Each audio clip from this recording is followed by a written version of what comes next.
Y ahora, estas son las noticias más importantes hasta el momento.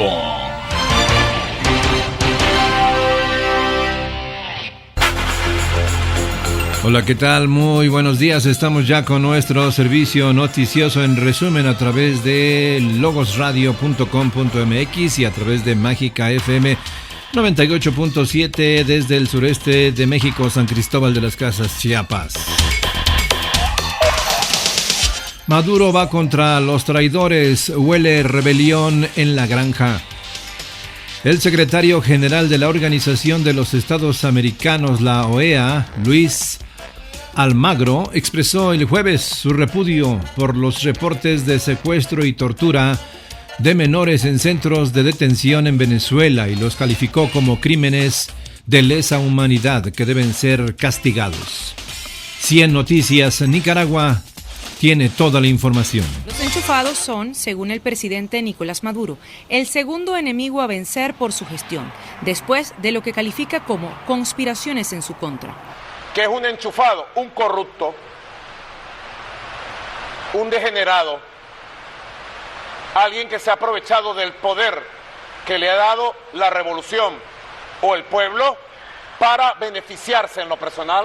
Esa suerte de élite emergente, señalada de enriquecerse por sus negocios con el Estado, es identificada por la ciudadanía por trasladarse en grandes camionetas en ocasiones sin matrícula y por levantar edificios, tiendas y restaurantes opulentos en poco tiempo. Son como parásitos, o sea, se alimentan del hambre ajeno, de las condiciones y de todas las cosas del país, ¿me entiendes? Todas las ayudas sociales que son para el país se las chupan ese tipo de parásitos. Bueno, esos son unos vampiros, eso lo que hacen es robar al gobierno y al pueblo. Pero ¿cómo recibe la sociedad la declaración de Maduro contra los llamados enchufados? Entonces tiene que empezar por su propia familia, porque más enchufados que ellos no hay. Está bien, porque esos son los que están desangrando y han estado participando, son copartícipes, ¿me entiendes?, del desastre que hay. Esos son los que los mantienen a él en el gobierno.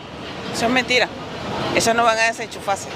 En todo caso, Maduro dice que ha recibido puñaladas de miembros de su propio círculo que han cometido actos de corrupción. A comienzos de este año, el ministro de Petróleo Tarek El Aissami fue detenido por ser parte de una red de funcionarios y empresarios que se apoderó del dinero proveniente de la venta del hidrocarburo.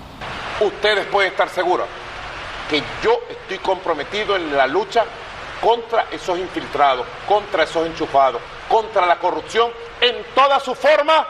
La ONG Transparencia Internacional ubica a Venezuela como el segundo país más corrupto del mundo, después de Somalia. Alega que en la nación sudamericana se han malversado miles de millones de dólares para beneficiar a unos pocos individuos poderosos. Adriana Núñez Rabascal, Voz de América, Caracas. Presidente de Ucrania busca consolidar apoyo militar de Reino Unido, Francia y la OTAN. En una nueva gira por Europa, el presidente de Ucrania, Volodymyr Zelensky, se reunió con el primer ministro de Reino Unido, Keir Starmer, así como con el jefe de la OTAN y el presidente francés Emmanuel Macron, en busca de más ayuda militar para su país ante las elecciones presidenciales de Estados Unidos en noviembre. Esto sucede en el marco de lo que podría ser el invierno más duro en Ucrania hasta ahora, con Rusia lanzando nuevas oleadas de ataques en el país y avanzando a través de la línea del frente oriental. France 24 en español nos cuenta. Volodymyr Zelensky avanza en su gira por Europa. Luego de dejar Croacia, el presidente ucraniano se reunió en Londres con el primer ministro británico Keir Starmer y con el jefe de la OTAN, Mark Rutte, con quienes discutió el llamado Plan de Victoria ucraniano y sobre las esperadas elecciones en Estados Unidos.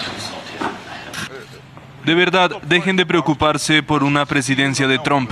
No sabemos quién ganará. Trabajaré con Kamala Harris si es elegida. Trabajaré con Donald Trump si es elegido. Zelensky elevó una vez más su petición para poder utilizar armas de largo alcance contra territorio ruso, un tema que aún está en discusión ya que podría desencadenar en una escalada en la guerra, pero que el presidente ucraniano dice es un punto urgente a tratar ante la proximidad del invierno. La petición también fue llevada a París, donde Zelensky se reunió con su homólogo francés Emmanuel Macron antes de partir hacia Alemania. En terreno, un nuevo bombardeo dejó varios heridos en Zaporilla. Durante las últimas semanas, el lanzamiento de bombas rusas guiadas ha aumentado sobre esta ciudad del este del país, que está a tan solo unos 50 kilómetros de la línea de combate y no muy lejos de la central nuclear más grande de Europa. No escuché las explosiones, solo escuché cuando comenzaron a caer fragmentos de vidrio. La explosión nos empujó a mi madre y a mí de la cama. Caímos al suelo, estábamos cubiertas de vidrio. Por otra parte, un edificio con drones en el centro de la ciudad de Kharkiv dañó este edificio residencial, provocando un incendio. Durante las últimas semanas, Moscú ha aumentado su ofensiva contra objetivos civiles, mientras que Ucrania continúa atacando la región rusa de Kursk. Informe desde Beirut. Israel bombardea el centro de la capital libanesa y deja varios muertos. El número de muertos por ataques aéreos israelíes en Beirut ha ascendido a 22, mientras otras 117 personas han resultado heridas, según informó el Ministerio de Salud Pública de Líbano. Este es el tercer ataque contra la ciudad desde que Israel comenzó una intensa campaña aérea hace más de 2 semanas, que ha estado dirigida principalmente contra el sur y el este del Líbano, además de los suburbios sur de la capital libanesa, conocidos como el Daye. Informe de Etel Bonet a través de France 24 en español. De momento todavía lamentablemente siguen las labores de rescate porque ha sido 2 bombardeos en la zona de Ras el Naba, que es en el centro de Beirut. Estamos hablando de una zona donde se encuentra la embajada francesa y también el Museo Nacional del Líbano, y es una zona que está alejada, ¿no?, de donde han sido estos bombardeos durante las últimas semanas en lo que son los suburbios de Beirut. Tampoco ha habido ningún tipo de señales de evacuación por parte de Israel y ha sido un ataque que ha sorprendido a todo el mundo. Se ha oído por toda la ciudad y el objetivo, según Israel, era un alto comandante Hezbollah, Wakil Safa. En este caso, la televisión de Al-Manar, por ejemplo, ha informado de que habían decenas de muertos y decenas de heridas. De momento, lo que estoy diciendo es una información que todavía es demasiado reciente y no se conoce la magnitud de este ataque. Lo que sí que estamos viendo es que ya la escalada israelí ya está llegando a un punto de que ya no tiene límites. Ya se están atacando no solamente posiciones de Hezbollah en el sur, en el este o en los suburbios de Beirut, sino que hoy hemos visto cómo se ha atacado el centro de Beirut. Más o menos, para poner una idea, es prácticamente cerca también donde estaría el Parlamento, que es la calle Bishar el-Juri, que es la línea, ¿no?, donde separaba el Beirut este del Beirut oeste. Es una zona muy importante y muy significativa. Es un barrio que está controlado por Amal, que son el otro partido chií que es aliado de Hezbollah, y es por eso que ha sorprendido tanto, porque no es lo que digamos uno de esos feudos de Hezbollah, como son las zonas, ¿no?, de los suburbios de Beirut, como el barrio de Dahieh. Juicio al rapero Diddy Cobbs previsto para empezar en mayo de 2025. El juicio al rapero y magnate de la música Sean Diddy Cobbs, acusado de dirigir durante años una violenta red de tráfico sexual y extorsión, ha sido fijado para empezar el 5 de mayo de 2025, anunció el jueves el juez instructor del caso. AFP en español nos cuenta. El juicio al rapero y magnate de la música Sean Diddy Combs ha sido fijado para empezar el 5 de mayo de 2025, anunció el jueves el juez instructor del caso. Diddy Combs está acusado de dirigir durante años una violenta red de tráfico sexual y extorsión. El juez también ordenó que el artista que compareció en la vista siga en la cárcel mientras se celebra el juicio. Después de haber denegado en 2 ocasiones su libertad bajo fianza desde su detención a mediados de septiembre, el juez señaló que sus abogados no habían presentado ninguna nueva solicitud para su liberación. Aunque seas una celebridad, no estás por encima de la ley. Da igual que seas una celebridad del mundo del espectáculo, de los negocios, del deporte, de la religión, de la educación. No estás por encima de la ley y por eso tienes que afrontar las consecuencias de lo que presuntamente has hecho. En el Tribunal Federal de Manhattan, los fiscales acusan a Diddy Combs de utilizar su imperio musical para apoyar un violento sistema de trata con fines de explotación sexual. Paralelamente a este proceso penal, el rapero de 54 años se enfrenta también a un proceso civil interpuesto por más de 120 víctimas, entre ellas 25 menores en el momento de los hechos, que lo acusan de agresión sexual. Artista con muchos apodos y sombreros en el mundo de la música y los negocios, Diddy Combs es descrito por sus presuntas víctimas como un violento depredador sexual que utilizaba el alcohol y las drogas para obtener su sumisión. El rapero se ha declarado inocente. Nacionales. En información nacional, 100 elementos de fuerzas especiales del ejército arriban a Culiacán. 100 elementos más de las fuerzas especiales del ejército provenientes de la Ciudad de México arribaron a la capital de Sinaloa. El Universal nos informa. 100 elementos más de las fuerzas especiales del ejército provenientes de la Ciudad de México arribaron a la capital de Sinaloa para sumarse a los operativos que se han desplegado desde el mes pasado, luego de que comenzara la guerra entre Mayos y Chapitos, los cuales se sumarán a los contingentes enviados los meses de julio, agosto y septiembre pasado. El nuevo personal militar especializado forma parte de los recientes acuerdos suscritos con el secretario de la Defensa Nacional, general Ricardo Trevilla Trejo, y el secretario de Seguridad y Protección Ciudadana, Omar García Harfuch, en la reunión celebrada hace unos días en la 9ª Zona Militar, con la asistencia del gobernador Rubén Rocha Moya. Este nuevo contingente de 100 elementos de las Fuerzas Especiales van a apoyar al personal desplegado por los niveles de gobierno, tanto en la capital del estado como en otros municipios. El pasado 9 de septiembre, personal de las Fuerzas Federales, sin que se revelara el número de efectivos, arribó a la capital del estado para fortalecer las acciones emprendidas por los 600 militares que en el mes de agosto pasado fueron desplazados a la capital del estado para contener los actos de violencia. Recientemente, coordinadores del Consejo Estatal de Seguridad Pública revelaron que a un mes de que inició la guerra entre las facciones del Cártel de Sinaloa, se registraron 192 homicidios dolosos, 224 desapariciones forzadas de personas y 200 familias fueron desplazadas en la zona sur del estado. Conductor despedido le responde a Sheinbaum y pide que condene violencia en su contra. Resulta y resalta que la presidenta de México, Claudia Sheinbaum, opinó sobre el caso del polémico comunicador Gustavo McAlpin, o sea, yo. Como siempre tengo 3 comentarios sobre este tema. En primer lugar, ¿qué dijo Claudia Sheinbaum? Pues que le regrese a su programa, ¿no? Porque... Doctora, lo pasado... pisado. Después de que todo el mundo viera la clase de persona que es el dueño de esa televisora, que me regrese en el programa, gracias, pero no gracias. En segundo lugar, la presidenta de México dijo que el despido pues ya es cuestión del dueño de ese canal. Presidenta, es que el problema no es el despido. De cualquier chamba te pueden correr conforme a lo legal y no pasa nada. El problema, presidenta, es la forma. El problema es que fue un acto de violencia. El problema es que es el dueño de un medio claramente buscando intimidar, humillar, amedrentar a un comunicador. Por eso yo atentamente le pido a la presidenta de México, pero sobre todo a la gobernadora de Baja California, Marina del Pilar, que condenen este acto de violencia. Le pido, lo repito, a Marina del Pilar que condene lo que hizo Luis Arnoldo Cavada Alvidres. Y en tercer lugar, a lo largo de las últimas horas, diferentes organismos internacionales se han acercado buscando asesorarme para ver la posibilidad de que yo presente un recurso legal en contra del dueño de esta televisora. Me comentan que debo de visibilizar, alzar la voz por un acto claramente de censura, pero sobre todo hacer algo porque es muy probable que otros compañeros u otras compañeras también hayan sufrido actos de violencia por parte de la misma persona. PAN denuncia a Noroña por violencia política. La otra opinión nos cuenta. El grupo parlamentario de Acción Nacional acompaña y apoya a la senadora Gina Campuzano en la presentación de una queja ante el INE por violencia política en razón de género.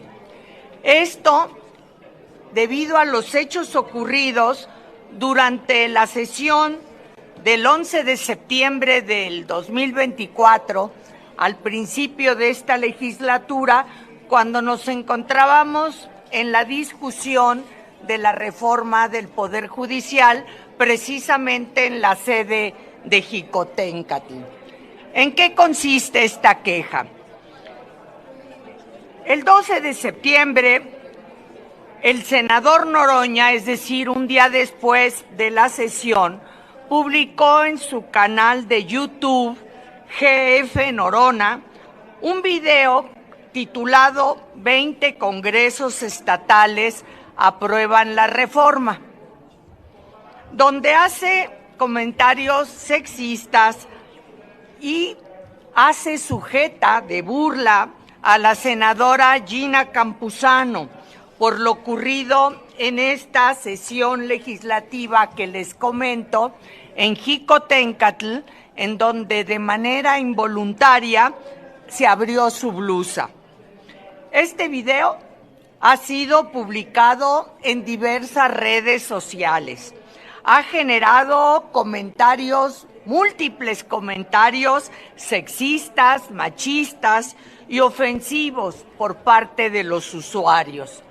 Las expresiones que utiliza el senador Noroña para referirse al suceso, pues constituyen de suyo un ejemplo típico de violencia política en razón de género.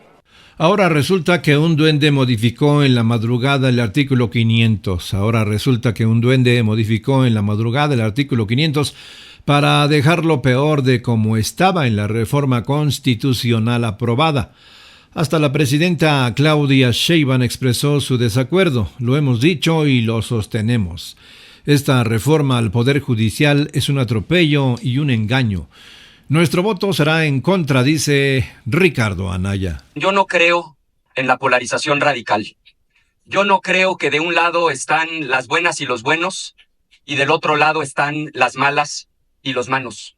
Yo estoy convencido de que hay gente de bien de este lado que está profundamente incómoda con los términos en los que hoy está redactado el artículo 500, numeral 8 de la Ley General de Instituciones y Procedimientos Electorales.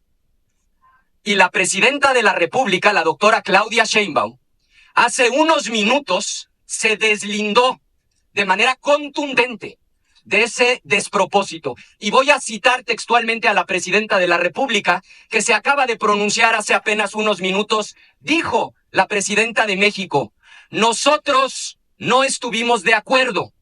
Debe mantenerse lo establecido en la Constitución. Ojalá el oficialismo hoy escuche a la presidenta de México. Y aún en contra de la voluntad de la presidenta de la República, algún duende dentro del oficialismo plantea una reforma al artículo 500, numeral 8, para modificar de manera radical ese procedimiento.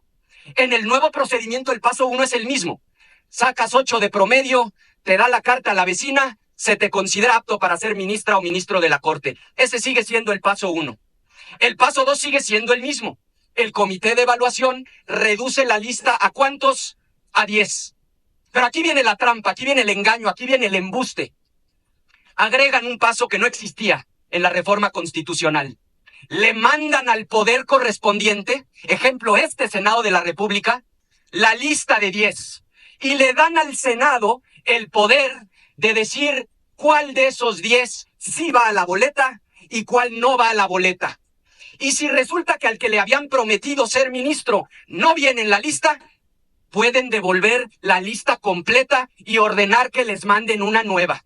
Y si viene al que ustedes ya le prometieron ser ministra o ministro, muy sencillo, se dan ustedes el poder en ese artículo 500 para eliminar a los otros 9. Léanlo, eso dice el artículo 500, numeral 8. Eliminan a los otros 9, se quedan con aquel al que ustedes le prometieron el cargo y lo mandan a la boleta. Y entonces sí, que salga el pueblo de México en junio de 2025 en una elección democrática, libre, directa y secreta para votar por la persona que ustedes ya de manera predeterminada seleccionaron para ocupar el cargo de ministra o de ministro de la Corte. Yo celebro que la presidenta les haya parado un alto a quienes tuvieron la iniciativa de modificar ese artículo 500, numeral 8. Pero también reitero que nuestro voto será absolutamente en contra, porque el problema no está solo en ese artículo 500, numeral 8. El problema de origen es que su reforma constitucional es un atropello al Poder Judicial, es un engaño y es un fraude. Por las dos razones que hemos expuesto de manera reiterada. Porque aún sin el artículo 500, ustedes tienen el control a través de esos comités de evaluación para definir quién aparece en la boleta. Y porque ustedes, a través de ese tribunal de disciplina, tendrán también el control para destituir a cualquier juez o a cualquier magistrado en nuestro país. Por todo lo expuesto, nuestro voto, a mucha honra, será en contra. Es cuanto, presidente. Leyes secundarias de la reforma judicial avanzan en el Senado. La reforma a la Ley General de Instituciones y Procedimientos Electorales y a la Ley de Medios de Impugnación fue avalada en lo general con 81 votos a favor y 40 votos en contra. El Economista TV nos cuenta. El Senado de la República aprobó en lo general una iniciativa de la presidenta Claudia Sheinbaum para regular el proceso de elección de juzgadores, como parte de una polémica reforma judicial aprobada recientemente. La propuesta que reforma la Ley General de Instituciones y Procedimientos Electorales y a la Ley de Medios de Impugnación fue avalada con 81 votos a favor y 40 votos en contra. Una vez que sea aprobada tras su discusión en lo particular, la iniciativa deberá ser discutida ahora en la Cámara de Diputados. El 1 de junio del próximo año se realizará la elección para reemplazar a todos los ministros de la Suprema Corte de Justicia de la Nación, que pasará de 11 a 9 integrantes, miembros del Tribunal de Disciplina, vacantes en la Sala Superior, la totalidad de las salas regionales del Tribunal Electoral y a la mitad de los magistrados y jueces de distrito del país. En 2027 serán elegidos los cargos restantes. Asume Gustavo Alarcón, alcaldía de Chilpancingo, tras asesinato de Alejandro Arcos Catalán. Pese a la incertidumbre y oposición política, Alarcón Herrera fue nombrado alcalde en medio de la crisis de violencia en Guerrero. El Universal tiene la información. El Congreso de Guerrero tomó protesta a Gustavo Alarcón Herrera como alcalde de Chilpancingo. Alarcón Herrera es el suplente de Alejandro Arcos Catalán, alcalde electo que fue asesinado y decapitado el domingo 6 de octubre. En la sesión de este jueves, legisladores tomaron protesta a Alarcón Herrera para que asuma el cargo y funciones como alcalde de Chilpancingo. Fuera del Congreso local se desplegó una operación encabezada por la Policía Estatal. Hasta la noche del miércoles había incertidumbre si Alarcón Herrera asumiría el cargo y cuándo ocurriría. De entrada porque el Cabildo de Chilpancingo no había notificado la ausencia del alcalde del Congreso. La otra razón es que desde la mañana del miércoles se supo que la dirigencia del PRD no está de acuerdo con que Alarcón Herrera asumiera la alcaldía porque no es su militancia ni tampoco fue su propuesta. Una razón más es que se desplegó en redes sociales y en columnas de opinión la idea de que asumiera la alcaldía Sandra Solís Peralta. La toma de protesta de Alarcón Herrera se anunció por la madrugada de este jueves. Alarcón Herrera asumió el cargo en la peor crisis de violencia que ha vivido la capital. Estatales. En información estatal, a través de Gilberto Morales del Heraldo de Chiapas, con la participación de 23 grupos hacedores de la cultura en Chiapas desde San Cristóbal de las Casas, anuncian la celebración del 34º Festival Maya Zoque en Las Rosas el 18 y hasta el 20 de octubre para visibilizar la historia y la riqueza cultural del Estado, organizado por el Coneculta y el Centro Estatal de Lenguas, Artes y Literatura Indígena, CELALI, y autoridades de Las Rosas. Al respecto, Nicolás Huete Bautista, representante del CELALI, en conferencia de prensa dijo que en este festival habrá ceremonias, música, danza, conferencias, literaturas, pintura, talleres, poesías, exposiciones artísticas, así como la presencia de un grupo de marimbistas de Guatemala, entre otros eventos que estarán llevándose a cabo durante los 3 días en diferentes escenarios del municipio del 18 al 20 de octubre. Y por otra parte, a través de Ángel Canseco del Heraldo de Chiapas, luego de mantener un plantón por 9 días en el centro de la capital chiapaneca, pobladores del municipio de Panteló se retiraron este jueves sin obtener respuesta a la demanda que los llevó a manifestarse, donde rechazaban el Consejo Municipal.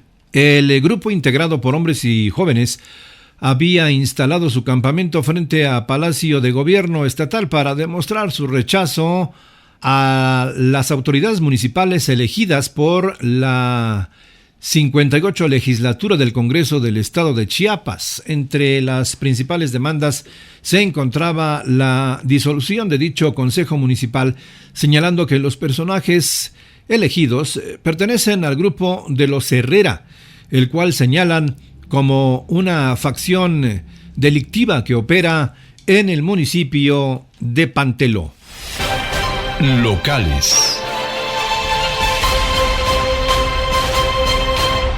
En información local, podrían volar cabezas en el Ayuntamiento de San Cristóbal de las Casas. No hay tiempo para errores, al igual que los exdirectores de la Policía y Tránsito Municipal de San Cristóbal de las Casas. Funcionario que no dé los resultados que espera la ciudadanía se va. Se le pedirá su renuncia, afirmó tajantemente la alcaldesa Fabiola Richie Distel. Por lo visto, no habrán los 100 días de tolerancia acostumbrados por compromisos de campaña o recomendados. Y para muestra, el primer director de la Policía y Tránsito, quienes no dieron el ancho y por incumplimiento de su trabajo, a los 2 días fueron despedidos. Así podría pasar con los demás directores y coordinadores del Ayuntamiento de San Cristóbal de las Casas. O se ponen a trabajar y resolver los problemas que aquejan a la ciudadanía, o mejor que agarren sus maletas y se regresen a sus casas a dormir el sueño de los justos. Así lo haremos con quienes no cumplan con la responsabilidad que se les ha conferido, sentenció la presidenta Fabiola Richie Distel. Fue aprobado por todo el cabildo la designación del director de policía y que en su momento también se tomó una decisión contundente, el pedirle la renuncia de esa posición debido al incumplimiento de su trabajo, así como lo haremos con quien no cumpla con la responsabilidad que se les ha conferido. Y por otra parte, la noche del miércoles, Rosendo N. fue detenido inmediatamente después de salir del hospital de San Cristóbal de las Casas por presunto secuestro. Cuando policías adscritos a la Fiscalía ejecutaron la orden de aprehensión en su contra, posteriormente fue trasladado en ambulancia a Tuxtla Gutiérrez, donde se prevé que hoy sea llevado al penal número 14 de La Mate, ubicado en Cintalapa de Figueroa. Rosendo N. resultó lesionado por impactos de bala durante un ataque perpetrado por sujetos desconocidos en su domicilio particular en la comunidad del Romerillo, en el municipio de San Juan Chamula. Su esposa resultó ilesa, mientras que 2 personas más resultaron heridas y fueron trasladadas a un hospital de San Cristóbal de las Casas. Uno de ellos fue detenido por la policía especializada y también trasladado a Tuxtla Gutiérrez para ser investigado. Hasta aquí nuestro reporte informativo de esta mañana a través de Logos Radio y Mágica FM. Ya es viernes, gracias a Dios es viernes. Excelente fin de semana para usted y su familia. Ahora usted está bien informado. Espere nuestro próximo corte informativo.